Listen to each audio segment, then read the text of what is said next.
Thank you for joining us on the news tonight. My name is Sahid Arubisala. The need for full autonomy for the legislative arm of government towards promoting democracy and effective governance has been advocated.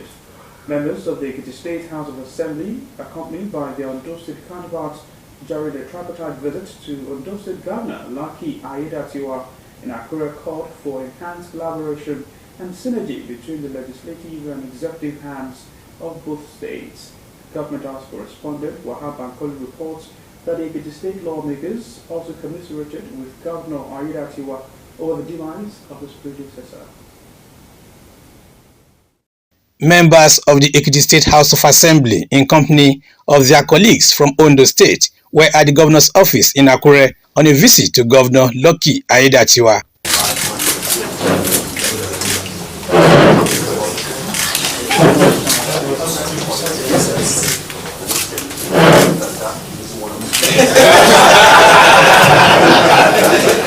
Led by Speaker of the Ekiti State House of Assembly and Chairman of the Southwest Conference of Speakers, Adeoye Aribasoye, the visit was used for condolence, courtesy, and advocacy for regional synergy, while condoling Governor Aiyedatiwa and people of the state over the demise of former Governor Oluwarotimi Akeredolu. The Speaker extended warm regards to Governor Aiyedatiwa in his new leadership role. It's for us as speakers, not just in the state, not just in the state, but in the Southwest. Whoever God has placed in this circle, it is for us as members of the House to give them that support. What I always tell people, when people come around and say the House is a stooge of the governor or rubber stamp, I say yes, because once it is about the development of our state, we will rubber stamp it. If that is what you mean by rubber stamp, what we are doing is to rubber stamp development, progress. The lawmakers called for enhanced synergy between the legislative and executive arms of both states and advocated the full implementation of autonomy for the legislature, recognizing its significance in promoting democracy and effective governance. Governor Lucky Aiyedatiwa expressed gratitude for the visit, noting the legacies of the late governor, describing him as a champion for the marginalized and a fearless advocate.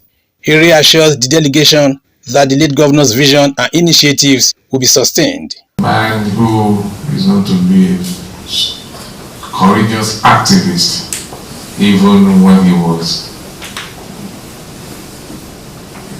in the school, the university, as a bachelor, as a student. And even when he came, even in his profession as a lawyer, he was well known for that.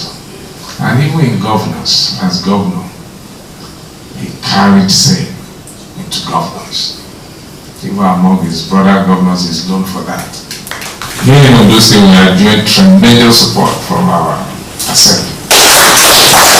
It is seamless. It's not that they give support to the late governor and now I'm struggling to get as of no. When I called them that they were on holiday, they cut short their holiday and they moved down to do the bid. Thank you so much. And within one day they were able to screen and confirm the deputy governor. On legislative autonomy, Governor Aiyedatiwa affirmed that it will be discussed at the Nigeria Governors Forum, stressing the need for careful consideration of its implications. He further pledged support for a harmonized legislative framework in the Southwest region, emphasizing the importance of initiatives that align with the principles of good governance. Nothing is static in this world. Society itself evolves, and their evolution brings about a lot of issues that we face on a daily basis. So, as those issues are coming, that is why constitutions are also being amended, because they cannot meet the test of the current times. Because the process of relating to one another, you can be generating ideas that will give a better flow in your proceedings, and that will also be better for ease of passage of bills and others. So it will be supported. The visit also highlighted the spirit of unity, collaboration, and mutual support among states within the Southwest region, reflecting a shared commitment to collective progress and development. Wahab Bankole, Osrc News. In a matter of days, the electorate in Akoko Northeast, Akoko Northwest Federal Constituency will head to poll to elect a lawmaker for the House of Representatives. The seat was vacant after Mr. Olubumitunji-Ojo, who won the election in 2023 for a second term at the Green Chambers, resigned after his appointment as minister by President Bola Tinubu. There's more on the build-up to the 3rd February by-election in this report.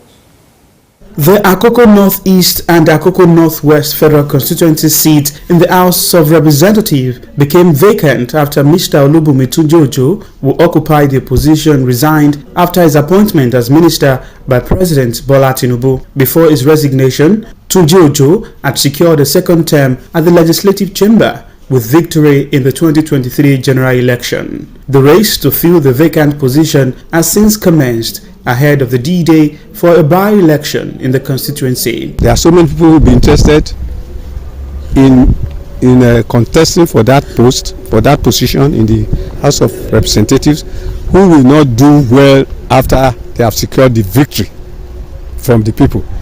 They must look well down the character of the person they want to vote for and resolve whether he is a suitable candidate, no matter the party, no matter the political party. Is he a suitable candidate that will do what exactly we want him to do in the development of our society, in the development of our environment, in the development of our children's education, and so on and so forth. There are so many things. The farmers are suffering. There are insecurity all over the place. Are you going to get there and be complacent with what is happening in the environment that voted you into power or into office? No. You look for somebody who will do the work. He's a messenger and he has to carry out the message.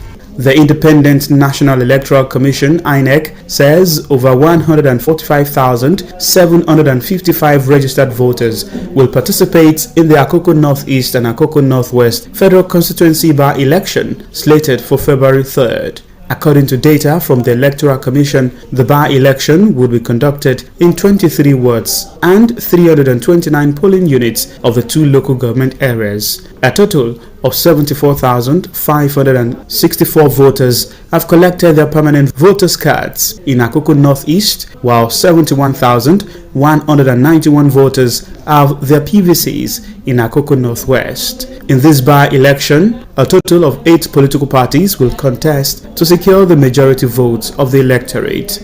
Political parties must sustain the same high standard which we expect from INEC. Parties in Ondo State have done tremendously well, but as Oliver Twist, we would like to ask for more from you. We still appeal for more cooperation, understanding, and commitment as we prepare for the by-election and subsequent 2024 Ondo State governorship election later in the year. Well, on our side are the people of Akoko North Federal Constituencies, that is from Akoko Northwest, Akoko Northeast. They're in high spirit, and then I believe they are eager to have that person to occupy that seat, because it's not too good when you have a vacuum there. So we're in high spirit and are waiting for 3rd of February so that we can have a worthy representative at the chamber. The other party, they are doing their thing, we are doing our thing. Then go and vote and the people will decide. The elections are just a few away. Our team is already on ground in Akoko Northeast, Akoko Northwest. And let me also say that we are not just prepared, we are 98.5% sure of victory in our election. In the 25th February 2023 election, Mr. Olubumitunji-Ojo of the All Progressives Congress emerged winner with 51,532 votes, while his closest challenger, Kadiri Stephen Olusegun of the People's Democratic Party, polled 9,014 votes. The by-election is set to be conducted on February 3rd, 2023. Sahid. The Supreme Court has reserved judgment in the appeal by the All Progressives Congress and its Adamawa State Governorship candidate Aisha Dahiru Binani against the State Governor Madu Filteri. The State Election Petition Tribunal and the Court of Appeal had dismissed the Nani's petition challenging the victory of Filteri in the governorship election. The federal government will inaugurate the Minimum Wage Committee tomorrow to recommend a new national minimum wage for the country. The fuel subsidy in May 2023, the federal government decided to provide 35,000 naira to each of its employees as a measure to alleviate the impact of the subsidy removal.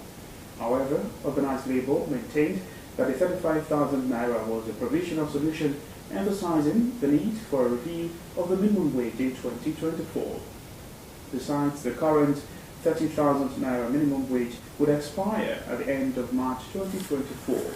The organized labor at different times in January 2024 expressed concerns over the federal government's failure to inaugurate the new minimum wage committee. However, in a statement, the Director of Information Office of the Secretary to the Government of the Federation, Shegun Timoyoseng, noted that a former head of the Civil Service of the Federation, Bokar Haji, will lead the 37-member committee. The Minister of Works, David Umahi, says the federal government has ordered the immediate suspension of reconstruction work at the Eleme-One section of the East Road in Rivers State. The Umahi, who spoke with newsmen in Port Harcourt, said the order became imperative following the use of substandard materials by the contractor handling the project. The minister also expressed sadness over the slow pace of work, even after the federal government had made an advance payment of 33 billion naira to ensure that no sharp practices would be tolerated. Umahi explained that the work had to stop pending when some irregularities concerning the projects would be resolved, saying with the pace of work by the contractors, the work could not even be completed if given 5 years. The National Agency for Food and Drug Administration and Control, NAFDAC, has warned against the importation of syringes from foreign countries, saying the act may kill local pharmaceutical industries. In a statement signed by NAFDAC Director Professor Mojisola Adeyeye, admonished members of the new executive of the Association of Nigerian Licensed Customs Agents who were on a courtesy visit to our office in Lagos to think more about the country's interests and personal matters as clearing agents in the nation's ports. She said that over 1.5 billion units of the products were lying untouched in the warehouse due to low sales, exacerbated by the influx of imported syringes into the country, despite high import duty slammed on the products to protect the local market. The NAFDAC Director General revealed that the publication by the United States Food and Drug Agency stated that some syringes that came from Southeast Asia were of bad quality. The Comptroller General, Nigeria Customs Service, Adewale Adeniyi, has read the Riot Act to fraudulent importers and dubious clearing agents operating at the nation's ports. Adeniyi said the era has ended as the agency's officers are well equipped to deal with them. Adeniyi gave the warning at the weekend during the International World Customs Day, organized by the Nigerian Customs Service in Ikeja, Lagos. According to Adeniyi, the agency is committed to fostering a substantially improved relationship with stakeholders who adhere to the rules. The Nigerian Navy in Port Harcourt, Rivers State, says its personnel has arrested 11 suspected oil thieves in Krakama Creeks in Asari Toro local government area of the state. The Navy said the suspects were arrested while in a wooden boat laden with equipment used in the construction of an illegal refining site. The commander, NNS Pathfinder, Commodore Desmond Igbo, was parading the suspects and the items before newsmen in Port Harcourt before handing them over to personnel of the Nigerian Security and Civil Defense Corps. Commodore Igbo, who was represented by the base operations officer, Commander Sahid Kabir, said the items, including 20 gas cylinders, were carefully concealed in a boat to ward off the eyes of operatives. Chairman of the People's Democratic Party abducted by gunmen regains freedom. Details of these and more after the break. Please hear.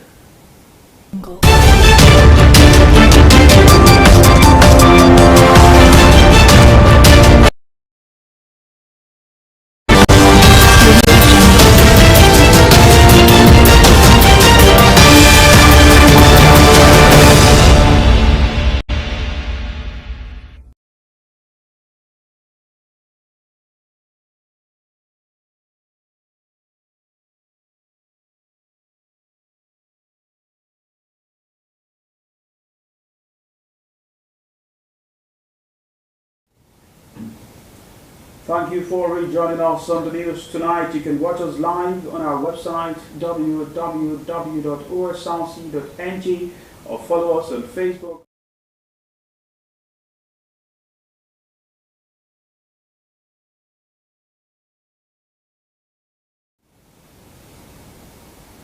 The West African Examinations Council has said that a total of 8,285 from various parts of the Federation have enrolled for the computer-based West African Senior School Certificate Examination for private candidates.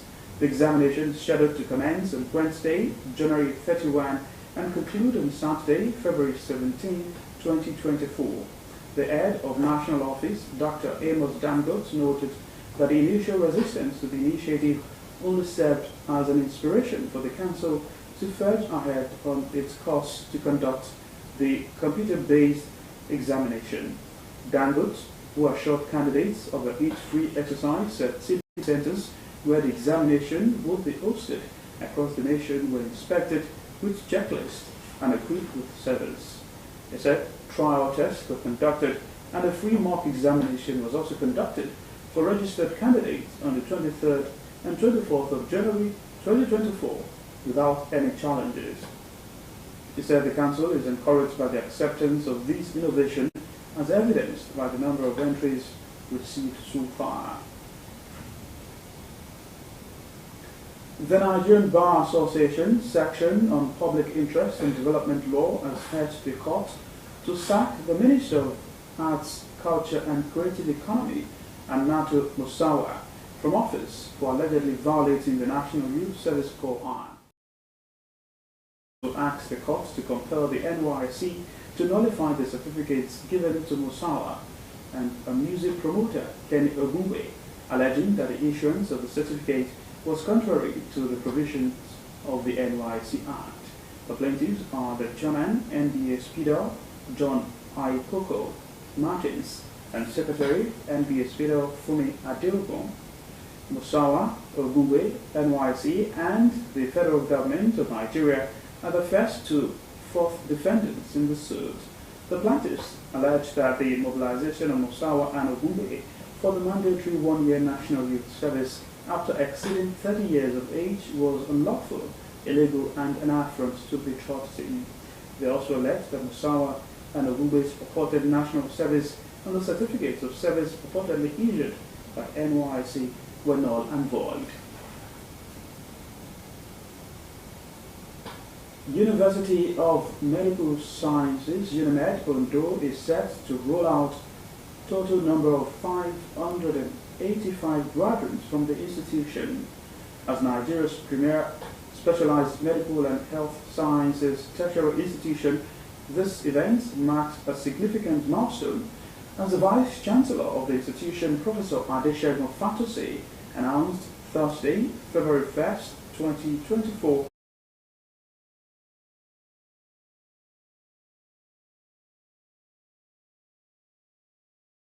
The University of Medical Sciences stands as Nigeria's pioneer specialized medical and health sciences institution, achieving a remarkable feat by producing 2 batches of medical and dental practitioners within its 9 years of existence, despite delay posed by the COVID-19 pandemic. The institution proudly graduates 585 students, comprising 528 from undergraduate programs and 57 from postgraduate programs, with 19 bagging first-class honors.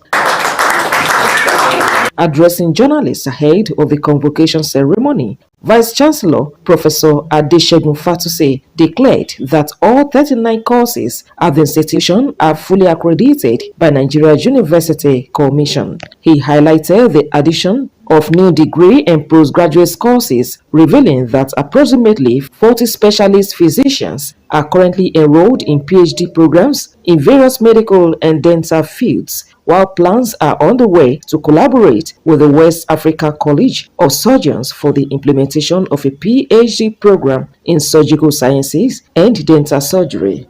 I'm glad to announce that we have been approved since that time by middle of last year to admit 100. So we have doubled our admission quota. In the last couple of weeks, our admission quota had further been increased to 125 for medicine. And for dentistry, we are having 15 now. As of the time we had our last convocation, I announced that our quota for nursing had been increased from 75 to 150. It might interest you to note that we are the first to start many of these courses. In fact, we wrote the curriculum for NUC, and so today, Nigerian University has become richer because of the effort we have made to introduce new courses. I'm also delighted to let you know that our first cohort of community science took their professional exam last year and we recorded 100%. In the history of our university, our nursing students had never scored anything less than 100% in their professional exam.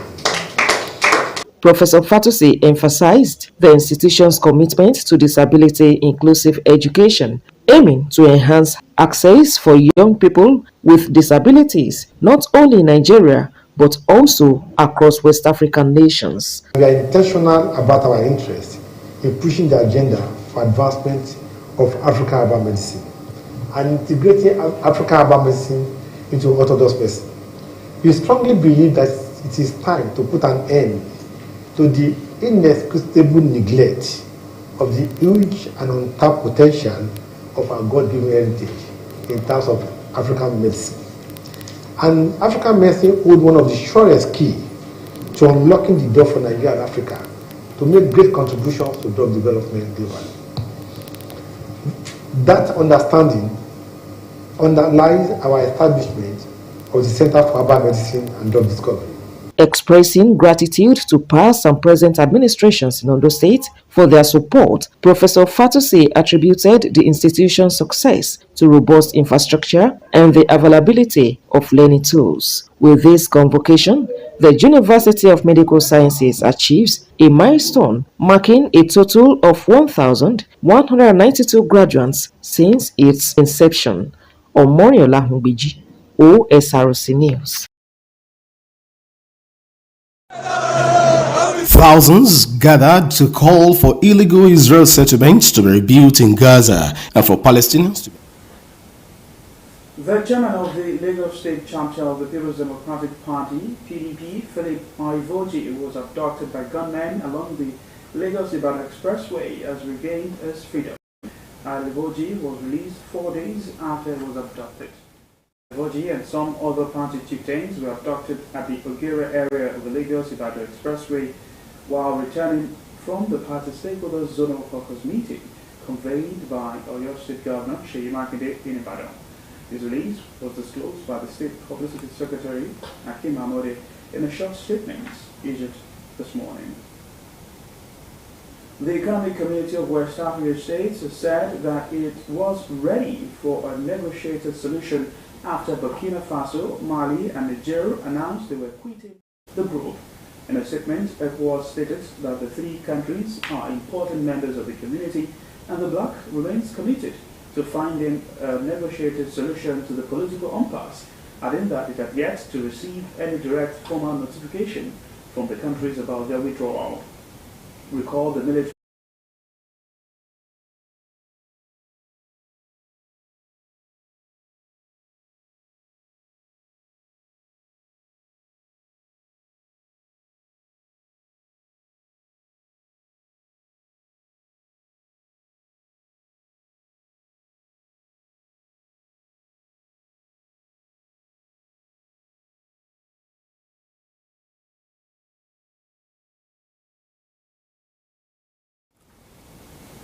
Now to the United Kingdom, where the government will introduce legislation to ban disposable e-cigarettes in order to tackle a rise in youth vaping. The Prime Minister, Rishi Sunak, made the announcement today. Sunak said it's one of the most worrying trends at the moment, expressing concern that it is gradually becoming endemic.